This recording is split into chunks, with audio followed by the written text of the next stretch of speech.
Have you ever had that kind of faith collapse? Not because you stopped believing, but because you realized the one you believed in almost never shows up. You're suffering, you pray, you wait, and what shows up isn't a miracle.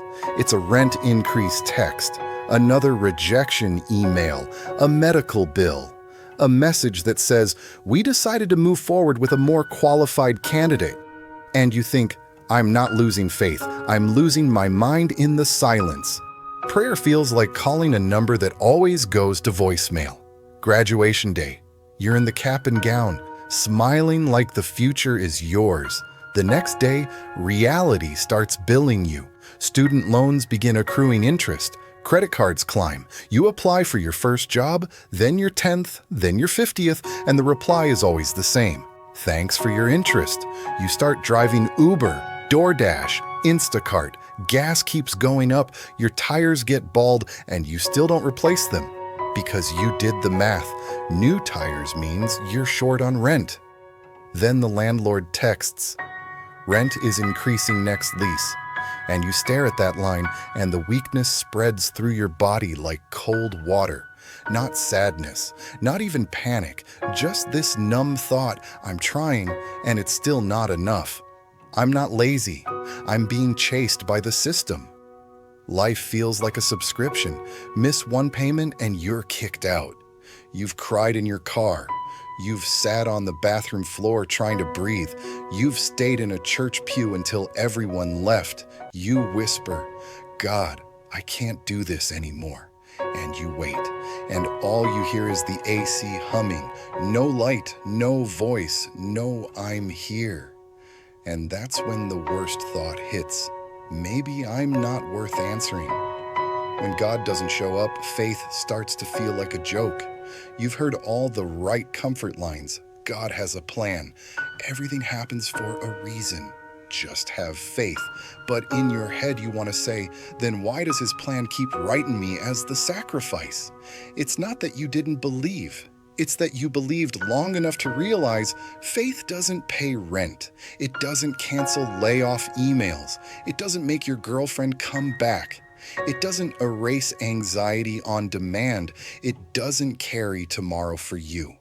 And prayer starts to feel embarrassing, like begging, like self-hypnosis, like pretending all this has meaning when it doesn't. If faith can only explain suffering, who is it actually saving? Suffering has layers.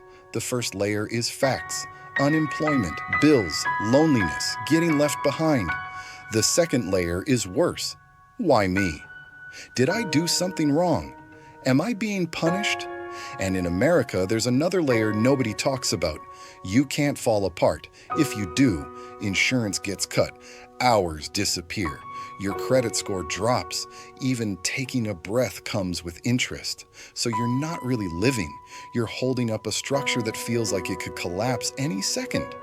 In America, breaking down is a luxury.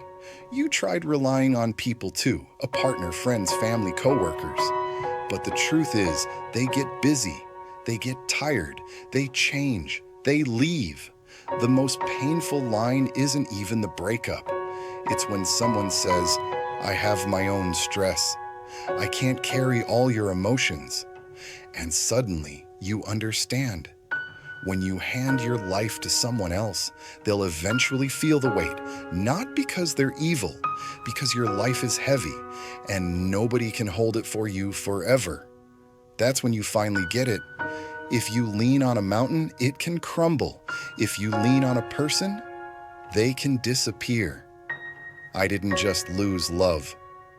I lost the fantasy that someone would always catch me. Putting your life in someone else's hands is the worst investment and the most expensive loss. So I changed one thing.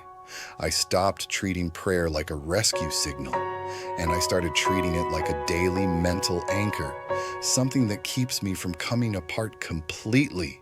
Not because my faith suddenly got stronger, but because I finally admitted the truth. I don't need a perfect answer.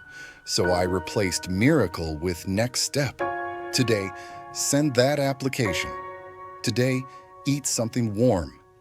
Today, Sleep. Today, don't see the person who makes you spiral.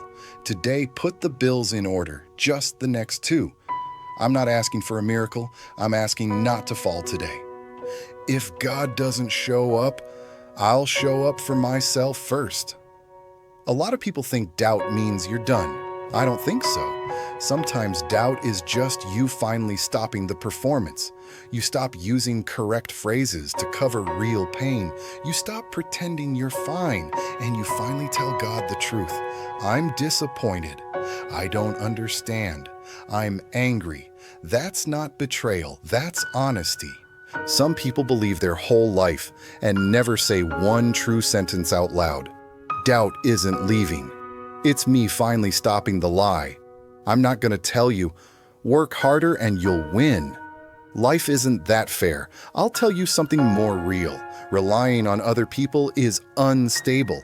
They can change overnight. Relying on yourself is what stays. Not doing everything alone.